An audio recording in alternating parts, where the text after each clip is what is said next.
The next topic is multi-cylinder engines.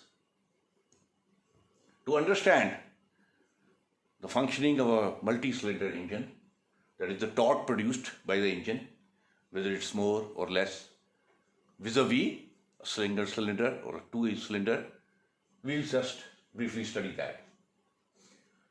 These are torque diagrams for multi-cylinder engines. Now the advantages and disadvantages we will cover later. Let us first understand what happens to the power and torque produced by engine when the cylinders are increased. Now this is a graph of torque versus the crankshaft rotation.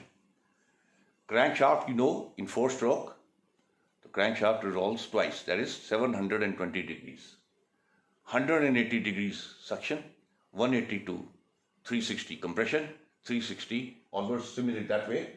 So these are the four: induction, compression, power and exhaust. Now this is a single cylinder engine.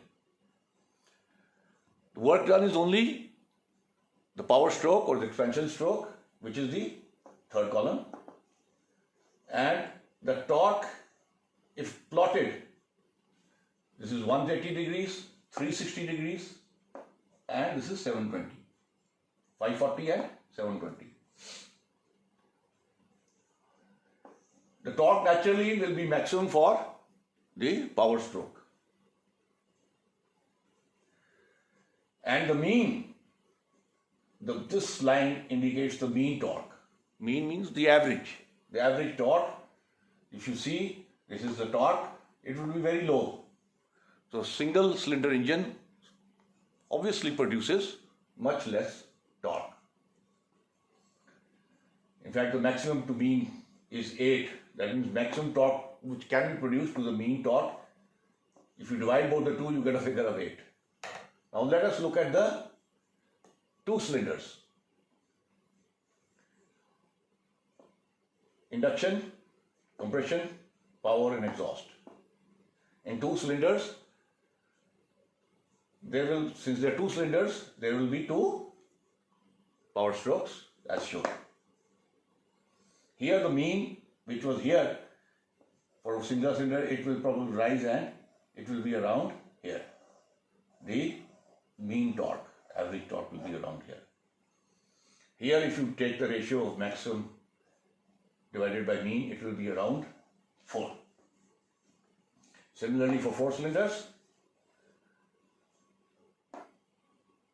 each cylinder is performing a power stroke. This is the graph of torque versus the crankshaft rotation. And here the mean torque will further rise to around this level.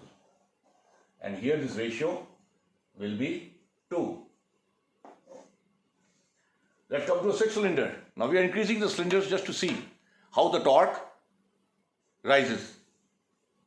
This is the aim of this exercise, to tell you that. 6 cylinders, there will be 6 power strokes, as you can see, 1, 2, 3, 4, 5, 6. The mean torque will be somewhere around here. And the ratio of maximum to mean will be around 1.4. In 8 cylinders, there will be 8 power strokes and the maximum to mean ratio will be 1.1, which means the torque will be virtually at this level, almost maximum torque. So what do we learn from here? Let's come. Multi-cylinder engines. Let's now see the advantages and disadvantages. Advantages first, the power output is more uniform due to increase in frequency of power impulses. Naturally, there is only one power pulse here, 2 here, 4 here, 6 here and 8. Since you have increased the power impulses, the power output will be more uniform. Simple. Secondly, by having multi-cylinders in an engine, you can have smaller cylinders size, meaning you will get a greater surface to volume ratio. surface of the inside liner, cylinder liner, to the volume, the swept volume, leading to more cooling. Since the cylinders are smaller, the cooling will be more effective, and therefore higher compression ratios possible. Higher you raise the compression ratios, the more heat is generated. You know, for compression ratios for petrol engines is generally 8 to 1, and for diesels it is generally anything between 14 to 22.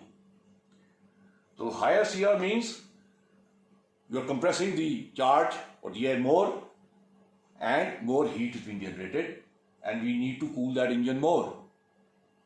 Therefore, since these are small, less cooling would be required to achieve the desired without detonation. There's a limit to, it's a little advanced, limit to raising the CRs, because beyond a certain extent, detonation occurs. A detonation is a separate terminology which we'll study when we come to engines. Third advantage is engines are small, so naturally you can have lighter reciprocating components. Lighter reciprocating components means you can have a smaller flywheels, and the acceleration response will be quicker because of the high torque. Disadvantages: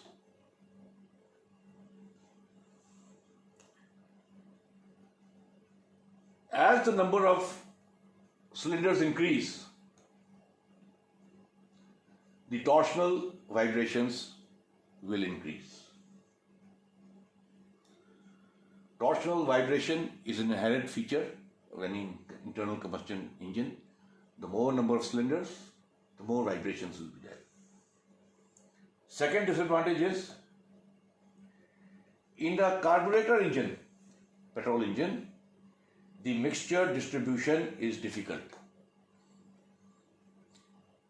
See, you have nowadays multi-point fuel injection, where you can have in each manifold, if there's a 4-cylinder engine, you have a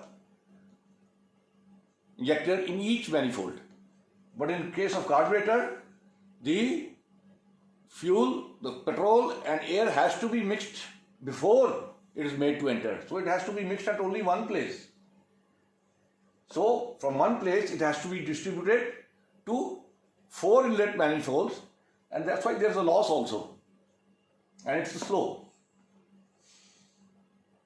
Third,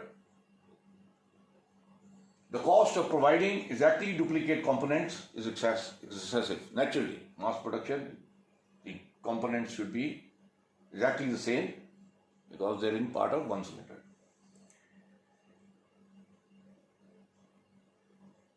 And for these reasons, why large single cylinder engines are not used.